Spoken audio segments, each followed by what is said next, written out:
வணக்கம் மக்களே. இன்றைக்கி அம்மா வந்து சப்பாத்தி வச்சு ஒரு புதுசாக ஒரு ரெசிபி கொண்டு வந்திருக்கேன். அது என்னென்னு பார்ப்போம். வாங்க கிச்சனுக்குள்ளே போவோம். இப்போ சப்பாத்தி ரோஸ்ட்டு செய்யறதுக்கு என்ன பொருளுங்கிறத பார்ப்போம். சப்பாத்தி 2 ஒன்று கட் பண்ணி வச்சுருக்கேன். இந்த மாதிரி கட் பண்ணணும்னு சொல்கிறது காட்டுறதுக்காக தான் இப்படி வச்சுருக்கேன். இதையும் கட் பண்ணணும். 2 சப்பாத்தி எடுத்துக்கிடுவோம். ஒரு 3 பல்லாரி வெங்காயம், ஒரு குத்து புதினா இலை, கருவேப்பிலை, மல்லிக்கீரை, இதெல்லாம் கொஞ்சம் கொஞ்சம் போதும் தேவைக்கு. குடமிளகா ஒரு மிளகா, 2 தக்காளி கட் பண்ணி வச்சுருக்கேன்.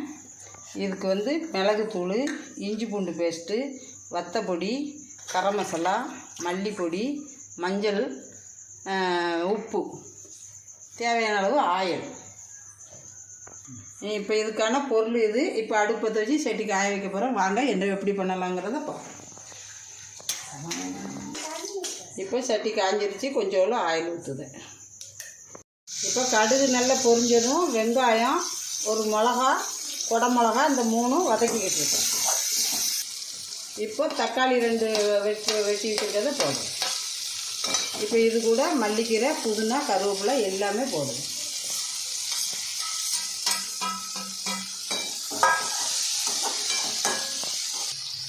ஒரு 1/2 டீஸ்பூன் இதுக்கு தேவை உப்பு போட்டுக்கணும். இதுக்கு தேவையான உப்பு பார்த்துக்கங்க. உப்பு வச்சுருக்கேன். ஒரு 1/2 டீஸ்பூன் இஞ்சி பூண்டு பேஸ்ட்,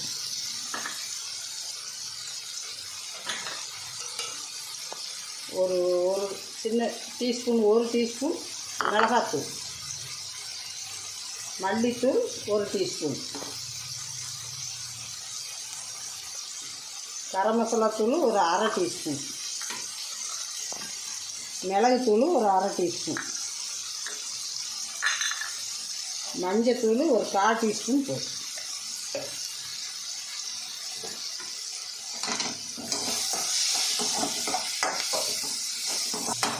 இப்போ இது எல்லாம் வசங்கிக்கிட்டு இருக்கட்டும். நான் அதுக்குள்ளே சப்பாத்தி வந்து தோசை கடாயில் கொஞ்சம் ஆயில் ஊற்றி கொஞ்சம் வறுத்துட்டு வந்துடுவேன். இன்னொரு அடுப்பில் தோசைக்கல் போட்டிருக்கேன். இதில் கொஞ்சம் ஆயில் ஊற்றிக்கிடுவேன்.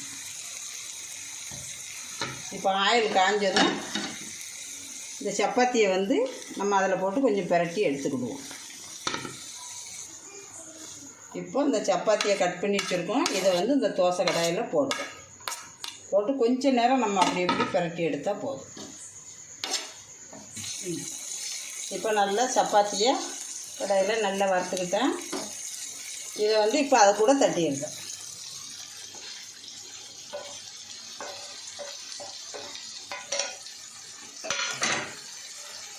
இப்போ இது கூட நம்ம சேர்த்து இந்த சப்பாத்தியை தட்டிடுவோம்.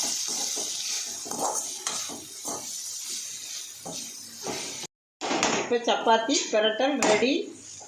நம்ம வந்து ஒரே சப்பாத்தியே போட்டு குருமா வச்சு சாப்பிட்டுக்கிட்டு இருக்கோம். இந்த மாதிரி ஒரு புது மெத்தடாக சாப்பிட்டு பாருங்கள். நல்லா டேஸ்ட்டாக இருக்கும். குழந்தைங்களும் இதை விரும்பி சாப்பிடுவாங்க. நூடுல்ஸ் மாதிரி இருக்கும். சாப்பிட்டு பார்த்துட்டு எப்படி இருக்குன்னு சொல்லுங்கள். ரெடி ஆயிடுச்சு மக்களே. இப்போ வந்து சப்பாத்தி, குடமிளகா, தக்காளி எல்லாம் வச்சு நல்ல ஒரு பிரட்டல் பண்ணியிருக்கேன். இது கூட வந்து நம்ம தயிர் வெங்காயம் வச்சு சாப்பிட்டா டேஸ்ட்டாக இருக்கும்.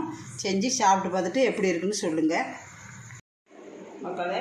இப்போ அம்மா வந்து சப்பாத்தி வச்சு ஒரு குடமிளகா எல்லாம் வச்சு உங்களுக்கு ஒரு பிரட்டல் பண்ணி காமிச்சிருக்கேன். இதை எப்படி இருக்குன்னு வீட்டில் செஞ்சு சாப்பிட்டு பாருங்கள். சாப்பிட்டு பார்த்துட்டு எப்படி இருக்குன்னு சொல்லுங்கள். பிடிச்சிருந்தால் லைக் பண்ணுங்கள், ஷேர் பண்ணுங்கள். அம்மா சேனலை சப்ஸ்கிரைப் பண்ணுங்கள். மீண்டும் ஒரு நல்ல ரெசிபியோடு சந்திக்கிறேன். நன்றி, வணக்கம்.